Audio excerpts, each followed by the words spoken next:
Welcome to class, students. Today, we'll be looking at a very important topic titled Exposure to Biological Hazards.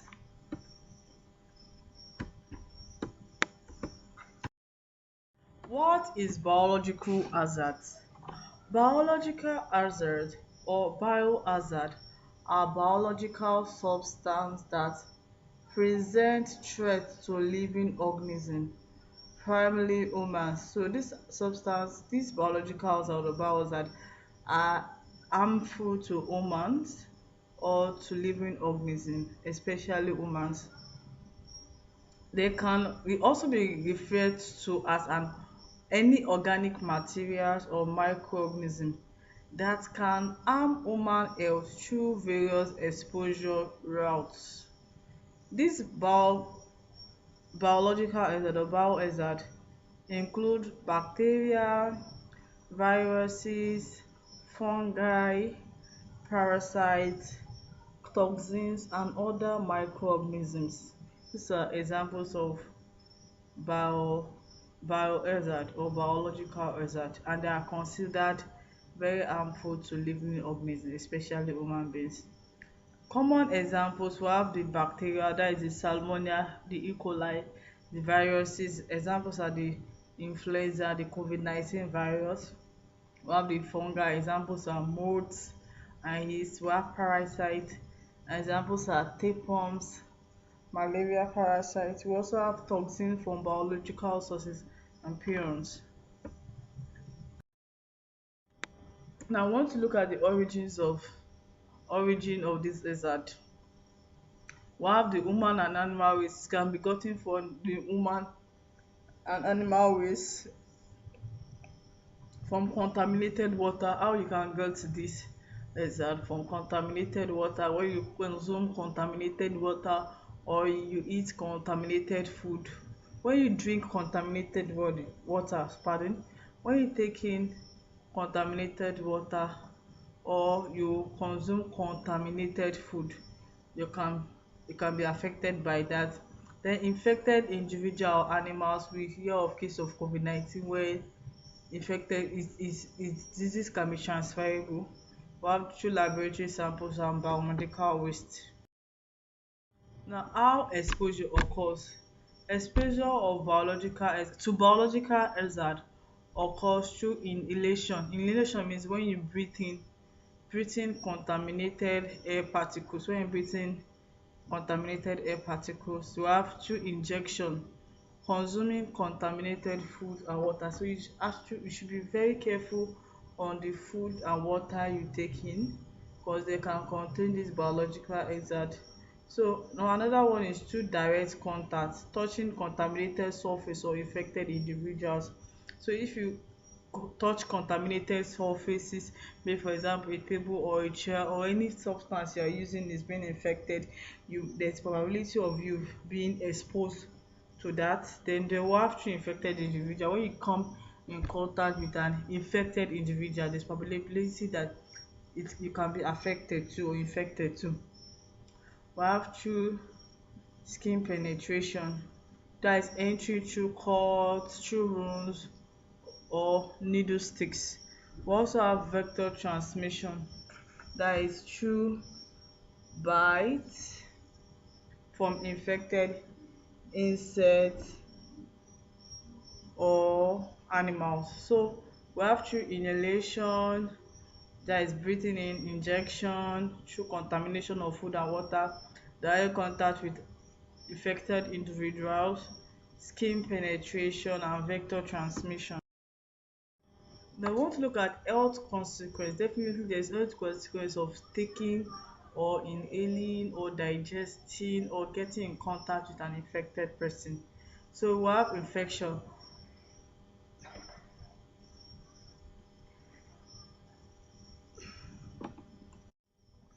So we're going to be looking at different health consequences of getting in contact with this biohazard. Number one is through infection, from mild to severe or life-threatening. The infection can be mild one that can be treated.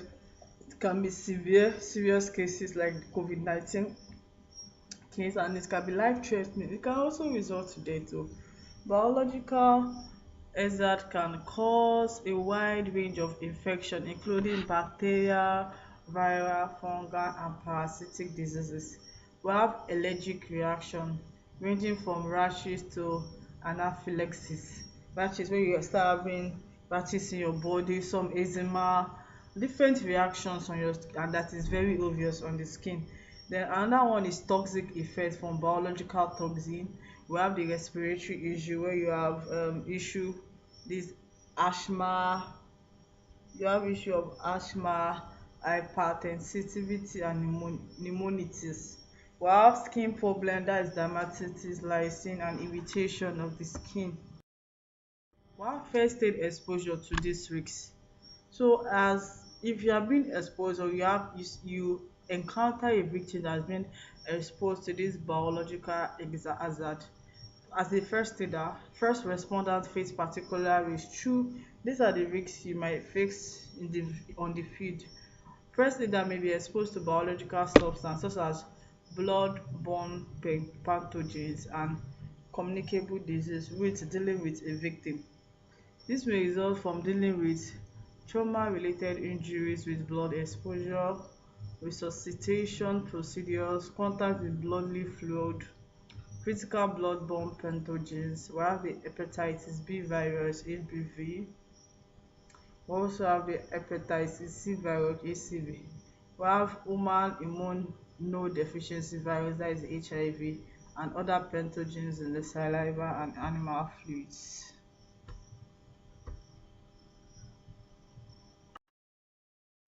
So universal precaution include, for a first aider, the universal precaution you need to take in order not to encounter, in order not to be affected with this biohazard in the process of helping the victims or sick people, is consistent use of personal protective equipment (PPE).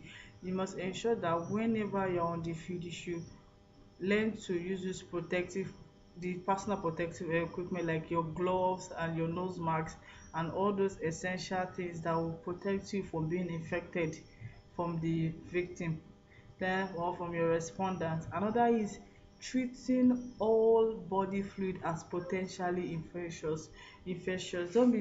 Don't feel okay, don't just assume this person is not infected.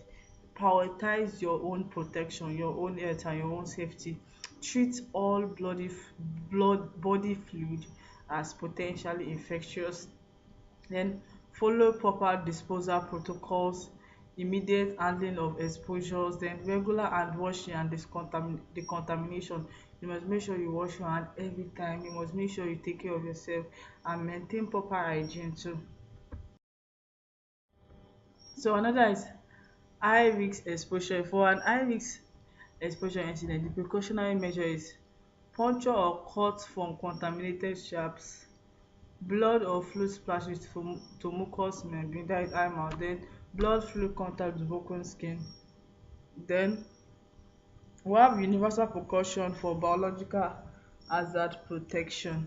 Universal precaution are standardized infection control practice designed to protect healthcare workers, first responders and other forms of exposure to biological hazard. Dis include utilizing appropriate personal protective equipment, approaching every individual as po infectious, we said that the other time, then properly thorough hand washing and decontamination after completing tasks, then properly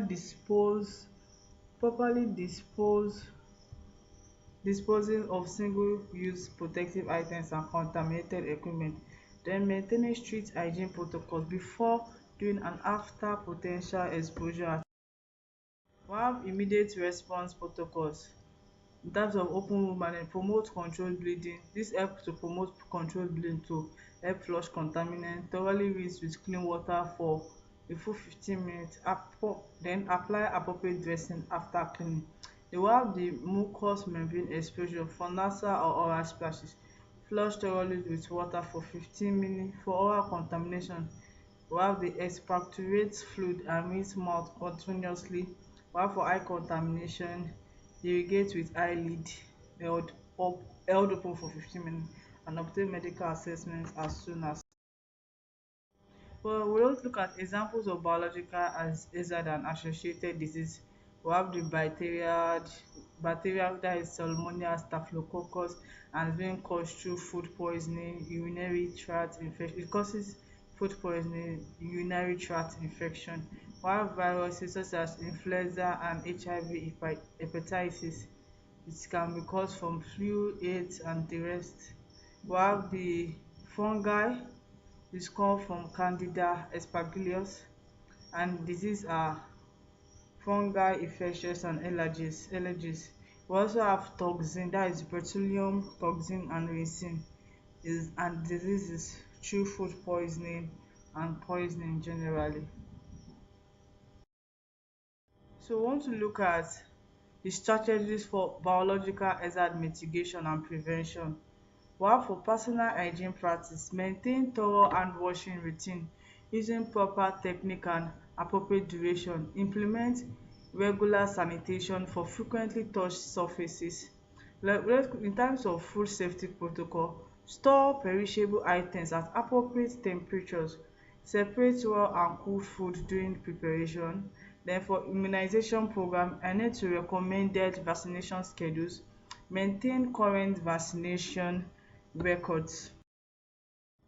So for personal protective equipment implementation, select appropriate protective equipment based on risk assessments, ensure proper fit and function of all protective gears, and follow correct donning and doffing sequences. For waste management system, segregate biological waste according to hazard classification, use appropriate contaminants for shapes and contaminated materials. For vector management, eliminate standing water and other breathing environment and apply appropriate pest control and measures as well as that in areas that have high risk. Use physical barriers, screen nets to prevent vector. When providing first aid, remember these critical priorities: check for breathing, check for bleeding, and check for shock. Thank you very much for listening.